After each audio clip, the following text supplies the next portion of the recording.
dobro i pozitivno iskustvo, ali sve više lekara svojim pacijentima prvo izda zvaničan lek, preporuči im hemioterapiju, a onda ih onako u pola glasa privatno uputi da nađu negde ulje kanabisa i da pokušaju s njim. Ja se nadam da ćemo mi između ostalog i ovom inicijativom uticati da sve više lekara javno kaže, kao uostalom i dr. Bojović večeras, kakva su iskustva i koliko taj lek može biti od pomoći u raznim i fazama i u raznim obolenjima. Tu je naš prijatelj Filip Dostovski iz Makedonije, ja vas molim da ga toplo pozdravite.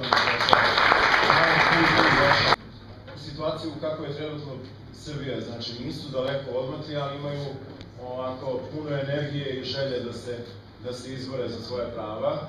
Ja bih molio Filipa da vam prvenstveno ispriča svoje lično iskustvo, jer Filip je čovjek koji se leči uljem kanabisa i to ne krije, to javno govori u Makedoniji i pred vama će večeras javno svedočiti. Filipe, šta ti možeš da mi kažeš o tome?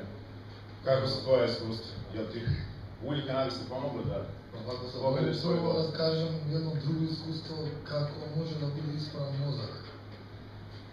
U Makedoniji kad smo počeli svoje da radimo, jedna od prvih pacijenata bila je žena koja imala leukemiju i kojoj su dani otprilike još 2 meseca života. Stvari u tome što ona posle mesec dana je doktori nisu mogli verovati kakvi su rezultati, slavili su je opet i opet na ispitivanja.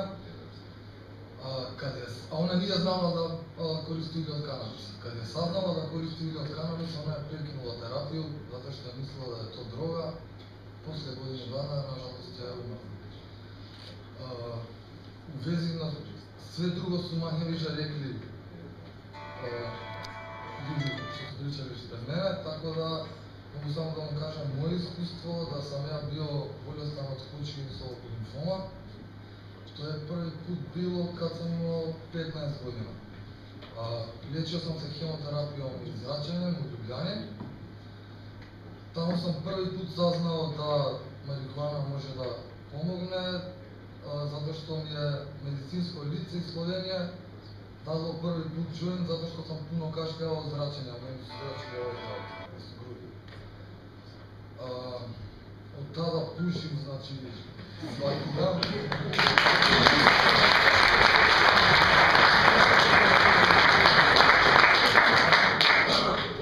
Sad, 2011. su mi opet otekle žlezde, tako da bio sam kod doktora. Prvi put mi je bila kontrola da mi opet prave biopsiju. Ja sam umeđu vremenu upoznao, mislim, nisam lično upoznao, nego na internetu, zato što sam se interesirao u vezi toga. Otprilike video kako se to radi i sve to. Sam napravio ulje, nisam se vratio kod doktora i žlezde su mi okej. Otprilike, to je moje iskustvo, ne znam neko drugo pitanje ako će da... To je to, mislim, sve drugo što vam kažem, bit će ili rezultati iz Makedonije koji imamo puno dobrih, i sve su drugo već rekli i drugi ljudi, tako da... Hvala, Filip, nastaviš. Situacija je samo da i u Makedoniji problem je u tome što najviše ljudi kad medicina digne ruke, tad se okrenuju.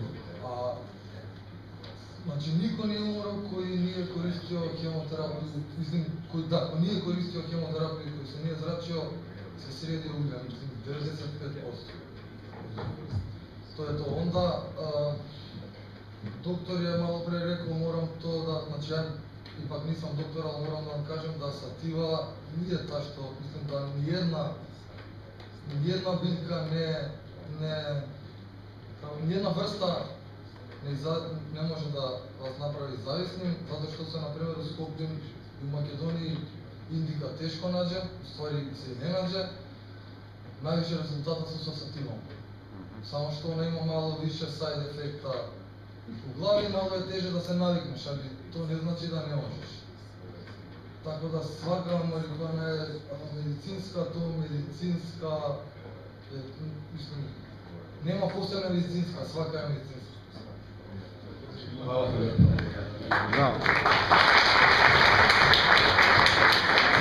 Mi smo se ovdje okupili sa svih strana i čuli ste svedočene ljudi iz Makedonije, iz Slovenije, iz Kanade, iz Beograda, ali ja bih ipak voleo da čujemo nekoga ko je odavde i kome po prilici više verujete nego što bi trebali da verujete nama koji dolazimo iz daleka. Ja bih molio mom prijatelju Bobu da izađe ovde i da nam ispriča svoju priču.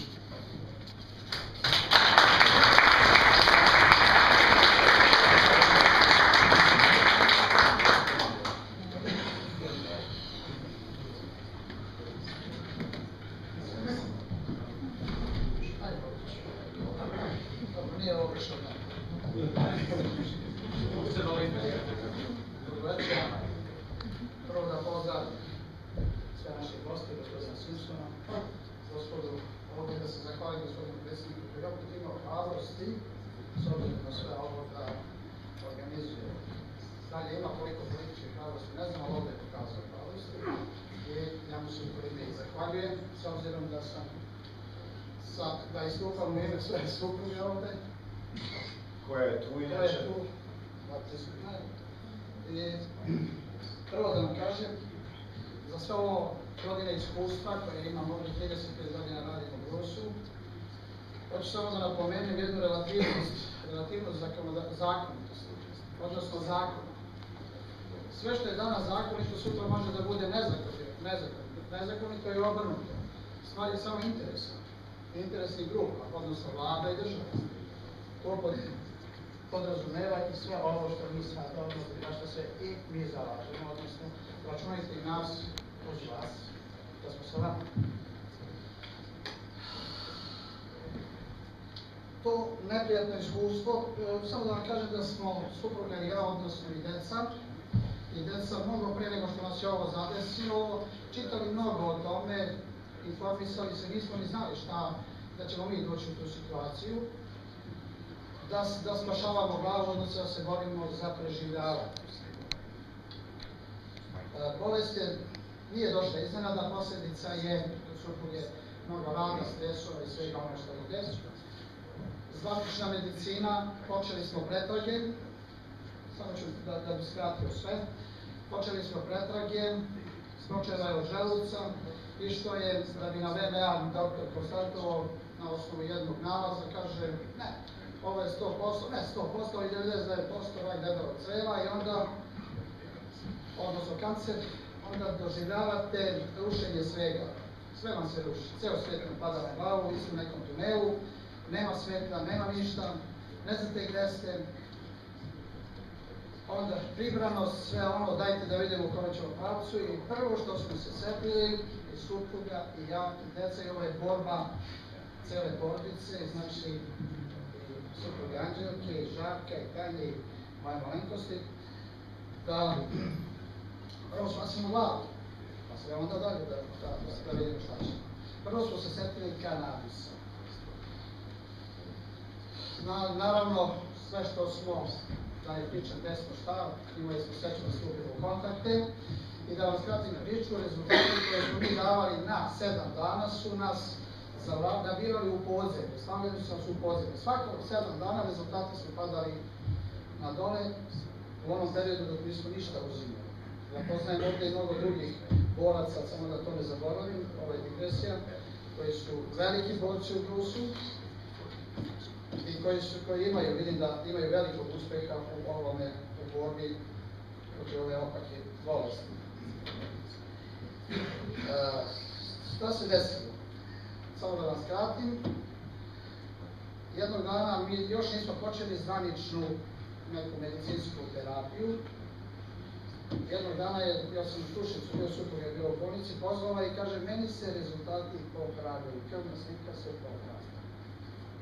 Znate šta, ja sam stao kolima i počeo da plačem.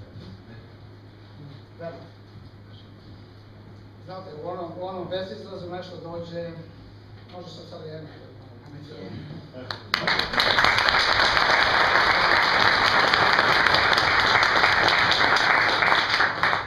Onda smo poslušali malo i decu, malo i ovo i napravili jednu kombinaciju, početnu kombinaciju neke medicinske terapije sa ovim deksazonom, to doktori znaju šta je. Onda smo uporedili ovo i uporedili smo, uzeli smo, znači počeli smo redovno uzimanje, suprug je počela redovno da uzima, međutim, nismo mogli da zadovoljimo one norme koje je gospodin Simpson kupio. Nego smo išli sa mnogo manjim količinama, jer ipak to jako, da se organizam navikne, spava se, ja sam se bojao, suprugu sam budio na svaki sat vremena, bojao se da će živa da se probudi. Ne znam šta je, to je novina, znate. Nešto što vas prvi put sreće i udara po glavi. Nakon možda počele su kombinuma i pored toga, znači mi nismo koristili samo kanabis. Mi smo stupili u kontakt i gospodin nam je mnogo pomogao u direktorati, nam je pomogao stupili u kontakt sa Bugom, da smo nabavili i ovaj led dole, ove kapi. Škorpij.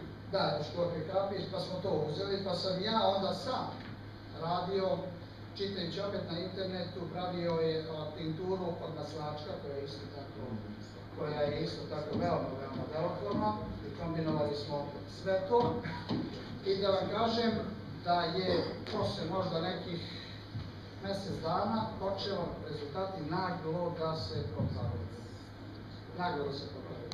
Sad ja ne mogu, ne smijem da kažem, mi smo se izlečili. Zadnja kontrola koja je bila pre 4-5 dana u Beogradu na kliničkom centru, pokazuje potpunu normalizaciju svih pokazatelja. Znači, krvna slika potpuno. Čak crvena krvna zrnca 4 miliona i nešto, ona nikada nije imala toliko, bila je na granici. Samo da vam napomenem da je, na primjer, hemoglobin bio na 60 i nešto, da je Božje bilo ispod svih normala, da su crvena krvna zrnca bila na donjoj granici egzistencije, kad se lekari čudili kako uopšte živ čovjek može da funkcioniše sa tako malo crvenih krvnih zrnaca. Da se sad sve to vratilo na normale, prerano je da donosimo zaključke, da je supruga izlečena, ne mora da nastavimo dalje borbu. Naravno, mislim da se krajem godine završavamo ovu zvaničnu neku početnu tu terapiju koju imamo u medicini i onda ćemo nastaviti sa ovim tretmanima koje smo sada usvojili, koji stvarno daju efekta i rezultata. Samo da vam kažem, niko me bi poželeo da prođe kroz ono što smo mi prolazili. To je veoma teško. Drugo da vam kažem još nešto. Ja ću da ovo moje izlaganje skratiti na mnogo, samo ću da završim sa jednom ako lepom stvari. A molim da prevaljate to i gospodinu Simpsonu. Znate šta, ja spadam u generaciju, stari smo ljudi, već 60 godina, i ja se sećam kad su naše bake gajile konoplje, kad smo se mi igrali sa onim trlicama i kad smo mi, znali. Ali te naše bake su dolazile iz bašte, iz konopljišta, zavijene glave i malo dezorijentisane, pošomućene. Znate šta? Valjda su posle toga, posle tih berbi, one su bežale od kreve. To su valjda videli i deki. Pa smo mi imali porodice od 9 do 10 deca.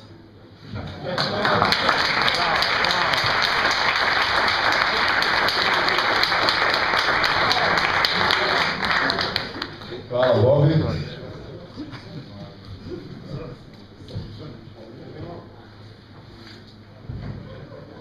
Bob mi je dao između ostalog i dobar šlagvort. Apropo toga koliko je konoplja ovde uobičajena stvar bila. Ja se sećam priča mog oca i mog strica koji su u tim konopljanim modelima praktično nepoderivino odrasli. A ima i statistički podatak koji to potvrđuje i koji kaže da je tamo sve do 80. godina Srbija, tačnije ona bivša Jugoslavija, ponajviše Srbija sa Vojvodinom, bila najveći izvoznik konoplje u svetu.